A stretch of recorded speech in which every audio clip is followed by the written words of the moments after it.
Ya. Terus ada yang mengikuti ekstrakurikuler apa kita nih? Paskibra. Ada yang jadi OSIS di sini?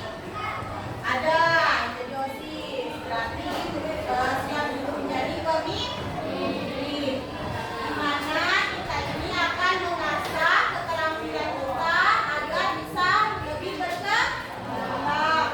Potensi ini adalah sesuatu yang sudah jadi atau langsung hebat dari lahir, melainkan sesuatu yang bisa ditemukan dan dikembangkan secara sadar. Oke, selanjutnya ini dari Josh Kaufman dalam buku The First 20 Hours menyatakan bahwa siapapun bisa mempelajari hal yang baru dengan cukup baik dalam waktu hanya 20 jam, asalkan dilakukan dengan niat, terus dan strategi yang tepat. Oke, menunjukkan bahwa potensi bukan soal bakat alami, tetapi tentang kemampuan dan mencoba belajar dengan serius. Oke. Paham ya kajiannya tentang dunia. Oke, ini ibu akan apa namanya tuh menjelaskan tentang ciri-ciri remaja yang mengenali potensi. Minta satu orang dibacakan ya nak ya. Coba kakak bacakan kak. Ciri-ciri remaja yang mengenali potensi kakak. Kuat, berdiri.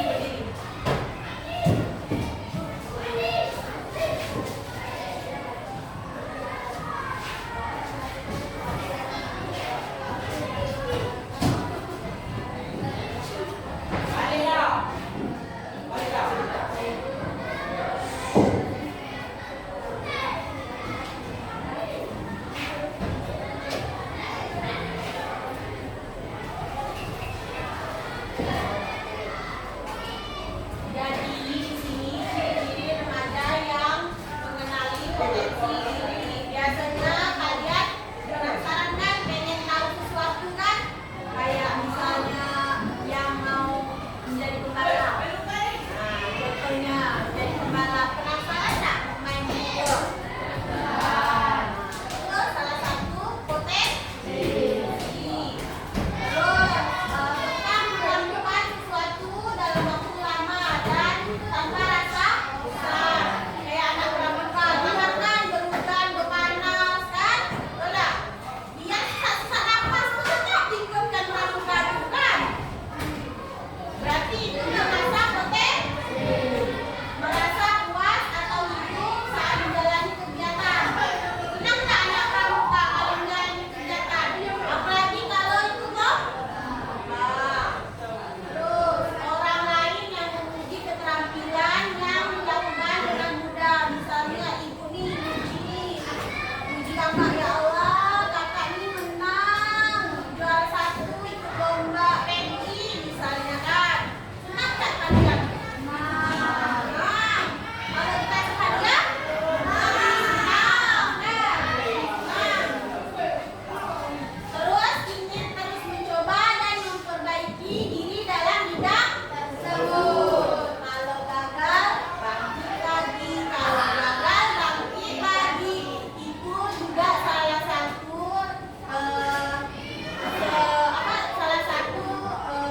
menumbuhkan rasa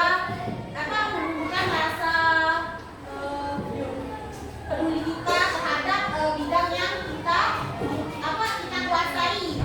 Contohnya kayak nanti ini akan materi ini ada di dalam tumbukan resiliensi. Berarti kalau kalian yang dari yang terpuruk terus bangkit lagi, terpuruk bangkit lagi, berarti kalian memiliki rasa resiliensi. Oke, selanjutnya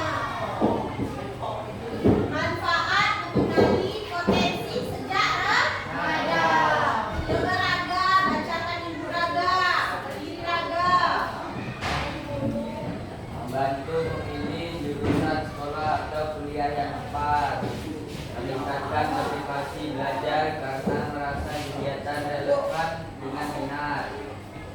membuka peluang pengembangan diri di luar akademik, memberi arah hidup yang lebih jelas dan percaya diri, lebih mudah membangun relasi karena tahu apa yang bisa ditawarkan, mempermudah penentuan karir atau bidang kerja masa depan, meningkatkan kebahagiaan dan kesejahteraan batin karena merasa nyambung dengan diri sendiri.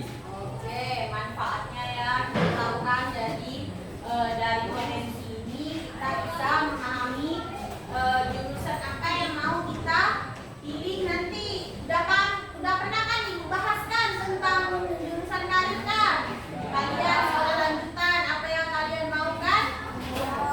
Nah, jadi salah satu kalian memilih jurusan itu juga ada potensi yang harus kalian lihat.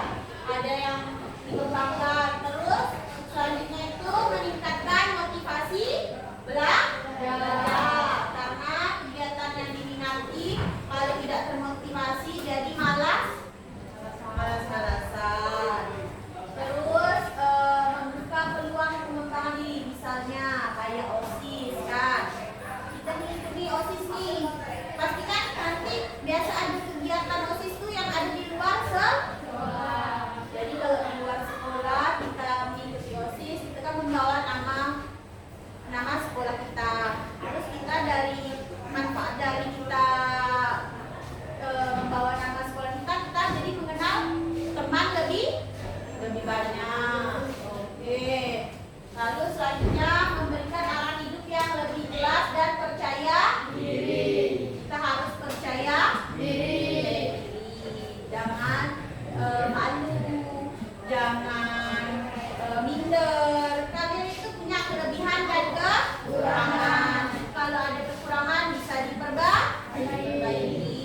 Oke, yang selanjutnya lebih mudah membangun relasi karena tahu apa yang akan kita buatkan. Kalau misalnya kayak anak paskibra kan, kalau kalian nanti kan ada lomba nih bulan berapa kita?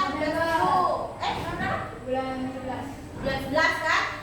Kan udah tahu nih, oh saya nih ada lomba nih nanti nih bulan 11, berarti saya akan bertemu dengan teman-teman yang sebelumnya pernah kita ketemui. Berarti oh kan misalnya nih sekolah kita nih juara 2, berarti kita punya lawan di sekolah lain nih yang juara 1. Oh kita nih harus lihat gimana gerakan dia kok bisa jadi juara 1. Kan kita pasti punya tuh saling berbagi itu kan waktu saat pertemuan pas perlombaan itu. Jadi kita saling membangun komunikasi dengan baik. Itu sama juga dengan relasi. Berarti kita membangun pertemanan dengan baik. Jadi kita bisa tahu oh kayak gini caranya. Pasti kan kalian kan pasti nanya tuh gimana bisa jadi juara 1, kiatnya belajar apa kegiatannya kayak gimana, latihannya bagaimana kan. Terus selanjutnya itu penentuan karir atau bidang masa depan. Ada yang misalnya di sini mau jadi polisi, berarti kita harus rajin mengikuti pelajaran IPA, matematika, terus pelajaran apa lagi kalau mau jadi polisi itu IPS juga kan bisa. Terus kita harus rajin olahraga, mata jangan sampai minus, terus gigi harus rapi. Berarti kita udah menentukan ke depannya kita mau jadi apa kan? Udah. Terus meningkatkan kebahagiaan dan kesejahteraan batin. Biasa kalau kita udah puas nih, oh kita udah puas dalam pramuka, pas kita menang di saat lomba pramuka, berarti kita puas kan dengan hasil yang kita pelajari. Oke, selanjutnya cara melatih dan mengenali potensi dan pengembangan potensi. Coba abang bacakan ini. Tampilan yang ingin kamu sadari. tujuan menjadi banyak lagi. Tinggalkan gangguan. Latihan intensif minimal 20 jam. Refleksi dan koreksi diri. Oke, baiklah. Misalnya nih, penjelasannya pilih salah satu keterampilan spesifik yang ingin kamu pelajari. Contohnya, pramuka lah, lagi ya, pramuka nih. Karena kita pramuka itu wajib di sekolah kita harus ikut. Terus kalian nih pengen mengikuti memperdalam pramuka. Kita harus nih cari kenapa nih kita ikut pramuka nih, kan? Kadang kalau anak yang senang karena saya ingin menjadi memiliki jiwa menjadi pemimpin, karena pengen punya teman banyak. Kalau dia sering ikut pramuka kan, kalau anak yang tidak suka kan biasanya malas nak ikut pramuka, ini fatal ya karena kewajiban. Kalau tidak wajib tidak mau saya ikut kan. Itu kalau anak yang malas, saya tidak mau mengikuti pramuka. Terus pecahkan tujuan menjadi bagian kecil.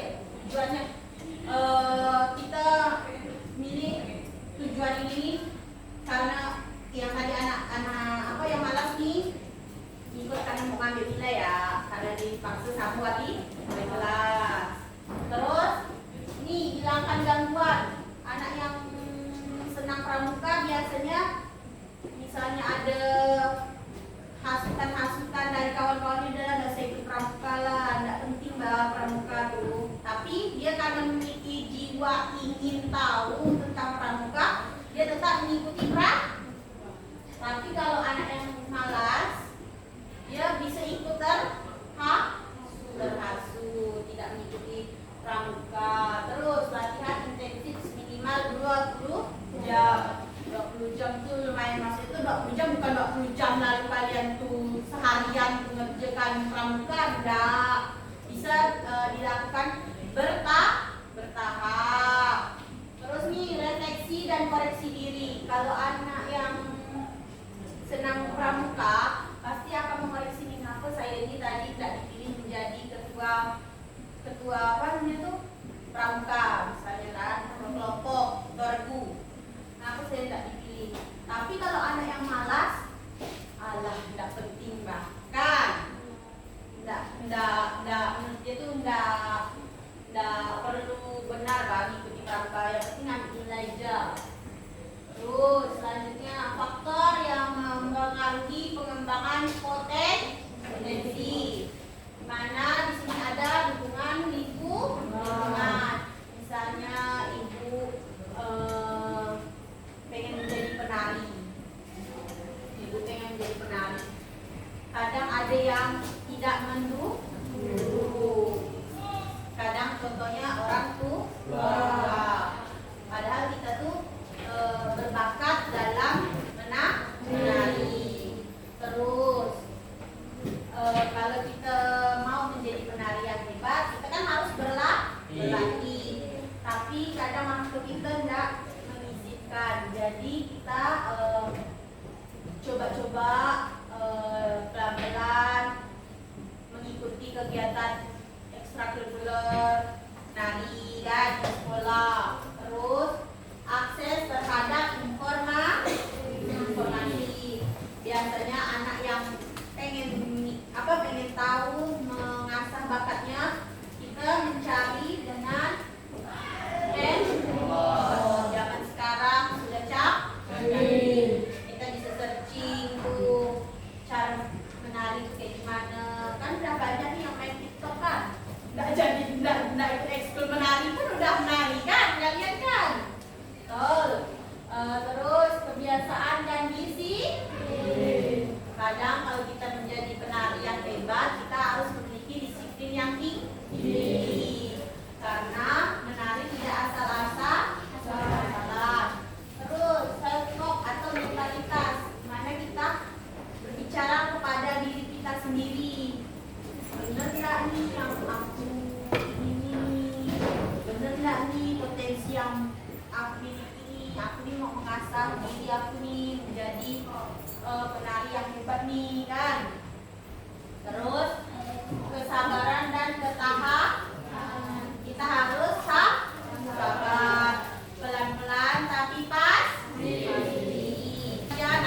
nih keluarkan HP-nya. Boleh keluarkan HP-nya. Udah. Boleh keluarkan HP-nya. Terus kita buka aplikasi Aku Pintar.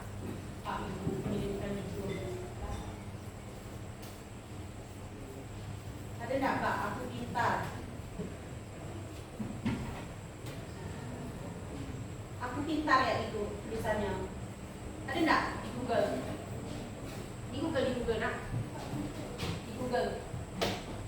Di Google Aku Pintar. Ini harus ngerjakan nih semuanya nih. Enggak ada yang enggak kerjakan nih.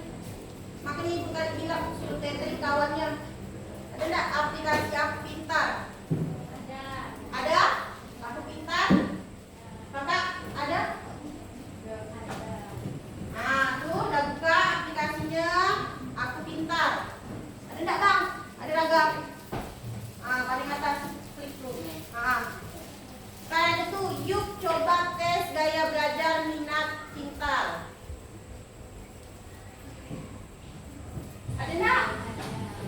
Nah, tuh udah buka aplikasinya Aku Pintar. Ada enggak Bang? Ada ragam.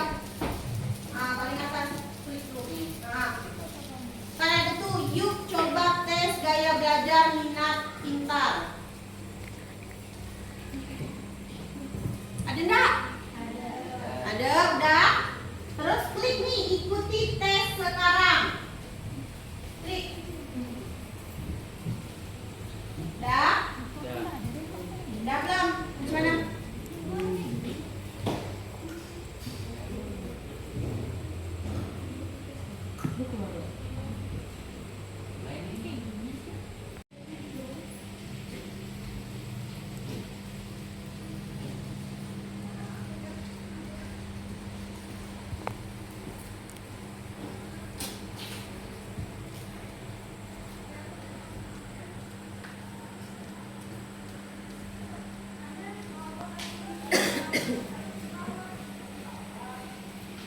Udah.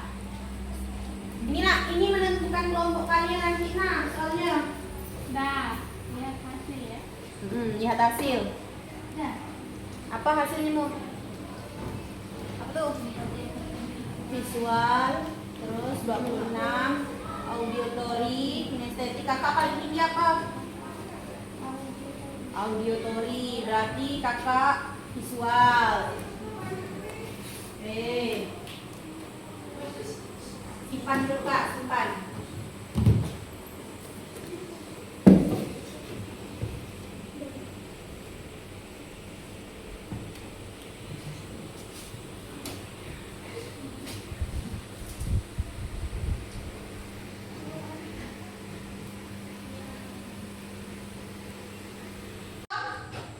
Udah semua?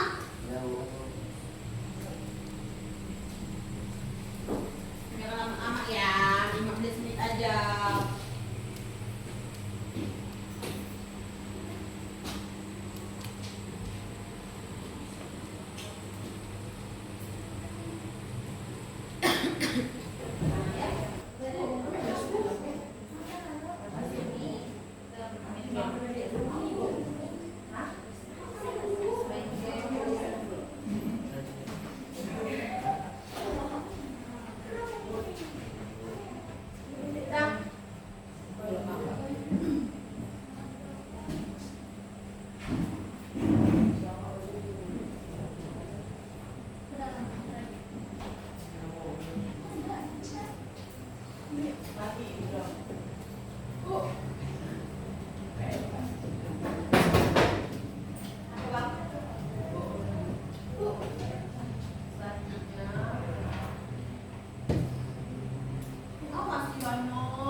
Dibaca tuh visual tuh apa? Dibaca tuh. Kan ada keterangannya tuh gaya belajarnya apa. Udah belum Kak? Udah belum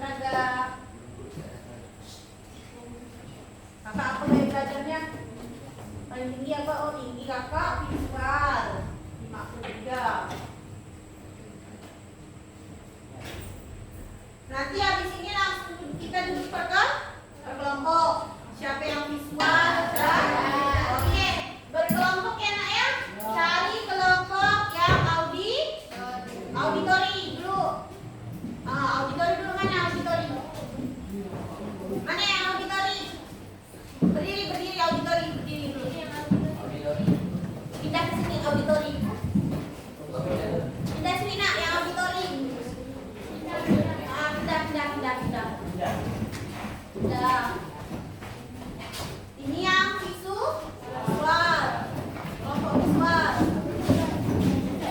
Ini kelompok kinestetik. Kelompoknya gaya belajar. Ibu mau nanya, kan dari kalian tadi mengerjakan asesmen yang di aku pintar tuh kan? Berarti kalian paham apa gaya belajar kalian? Berarti ibu minta coba satu orang mengajukan tangannya untuk menjawab apa ibu pengen tahu apa sih auditori, apa sih visual, apa sih kinestetik ya? Minta coba dari kelompok tengah ya dulu. Ini apa tadi? Visual. Apa tuh visual kak? Gaya belajar kamu dulu lebih kuat pada gaya belajar visual yang mampu menyerap informasi terkait dengan visual, warna, gambar, peta, grafik, dan belajar dari apa yang dilihat dari peta. Mata, artinya bukti-bukti konkret harus diperlihatkan terlebih dahulu agar mereka paham. Gaya belajar seperti ini mengandalkan penglihatan atau melihat dulu buktinya untuk kemudian mempercayainya. Namun di sisi lain, kamu juga memiliki gaya belajar kinestetik yang asal Nah, oke. Berarti kalau visual itu kita itu suka melihat gambar seperti PowerPoint. Terus lainnya kayak melihat poster. Terus melihat lukisan. Terus kalau belajar tuh suka bikin peta konsep atau mapping. Oke. Selanjutnya kelompok kinestetik. Coba bisa dari cenderung lebih kuat pada gaya belajar kinestetik yang dapat belajar paling baik dengan berinteraksi atau memahami hal-hal di sekitarnya. Lebih cenderung mampu memahami dengan adanya keterlibatan langsung daripada mendengarkan ceramah atau dari sebuah buku. Gaya belajar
Coba kalian lihat nih. Ini kelompok visual. Ini kelompok auditori. Oke, ini kelompok auditori. Betul nggak nih kira-kira nih? Salah. Salah? Ada yang salah? Oke, coba berdiri dari kelompok auditori dulu. Berdiri semuanya. Berdiri dulu, auditori, ayo berdiri. Berdiri dulu. Kira-kira ada yang salah nggak nih? Ada. Yang mana? Yang mana?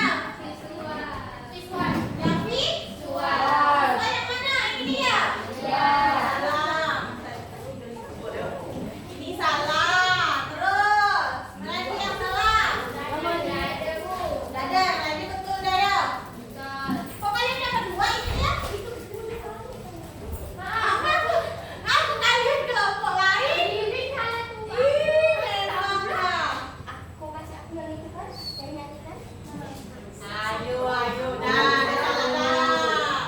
Terus, ini kelompok apa tadi nih? Visual. Betul nggak nih visual nih? Kurang satu. Terus yang kinestetik kurang dua. Berarti yang menang kelompok auditori. Karena di cepat, cuma ini salah ya auditori. Nggak fokus kan? Apa yang dipikirkan kak? Nggak cepat pulang. Oke, berarti udah paham. Udah paham belum nih? Kinestetik tentang apa namanya itu? Auditori. Nih, tipe gaya belajar visual. Tuh, suka gambar.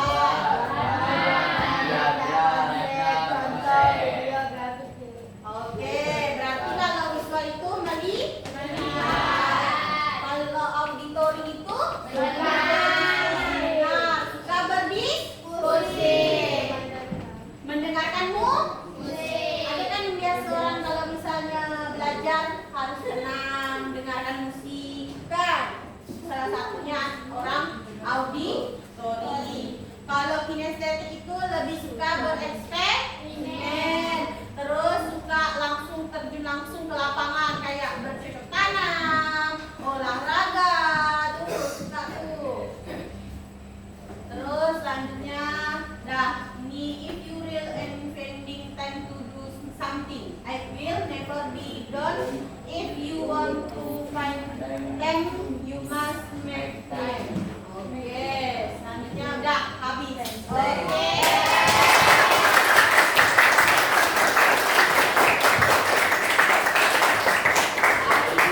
Habis ini ibu ada kirim di grup kelas mengerjakan di Google Chrome. Kan? Ada kan? Ada. Kerjakan sekarang, Mak. Dikerjakan sekarang. Tadi selesai sana. Udah bukan? Waktunya 5 menit ya?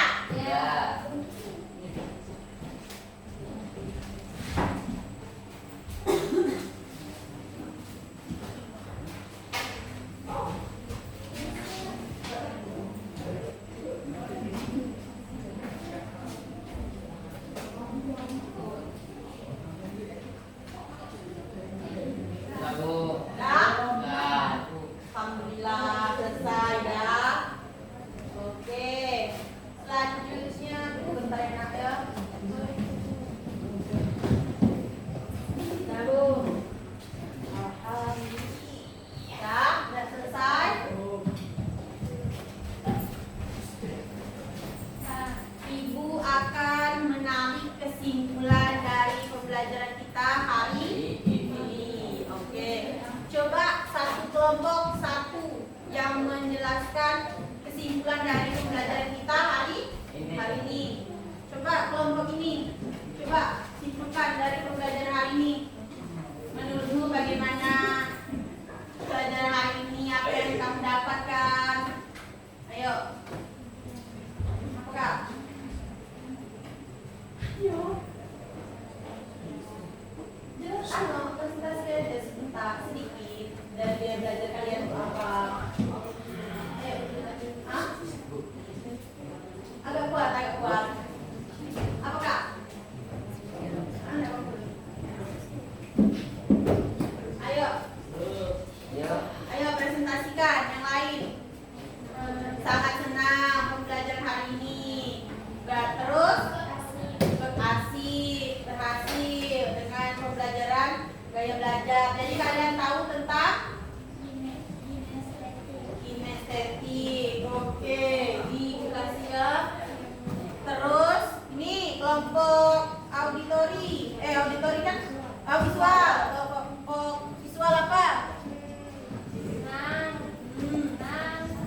semoga pembelajaran hari ini menjadi pembelajaran yang menyenangkan. Oke, hari ini Ibu akan menanyakan apa yang sedang kalian rasakan setelah pembelajaran hari ini. Oke, nanti kalian udah Ibu kasih apa namanya tuh? Kertas apa namanya tuh? Tempel. Terus kalian sticky note.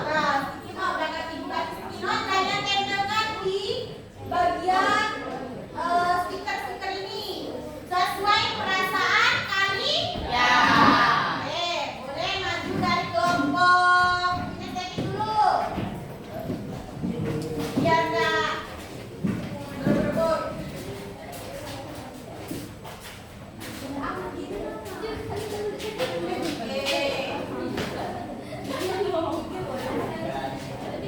Dan selanjutnya kelompok Raga, ayo kelompok Raga maju.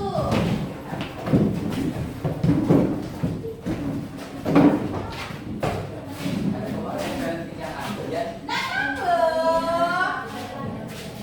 Nanti Ibu ulas lagi. Ya. Selanjutnya kelompok terakhir.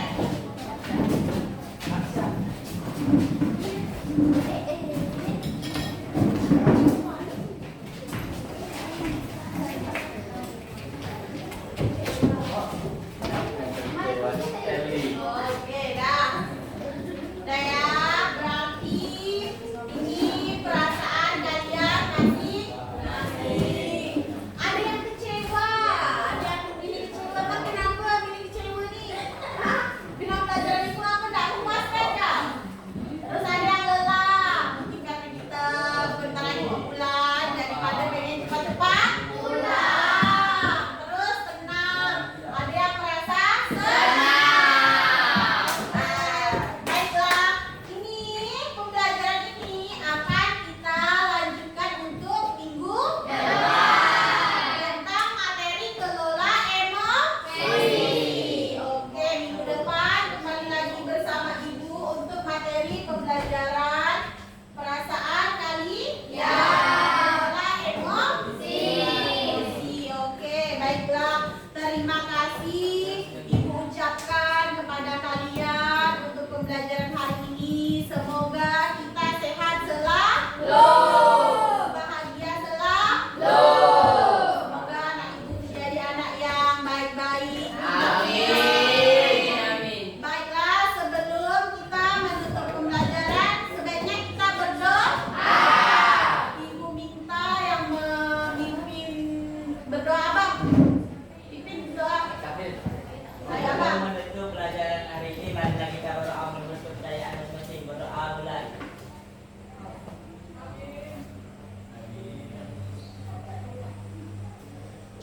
Selesai.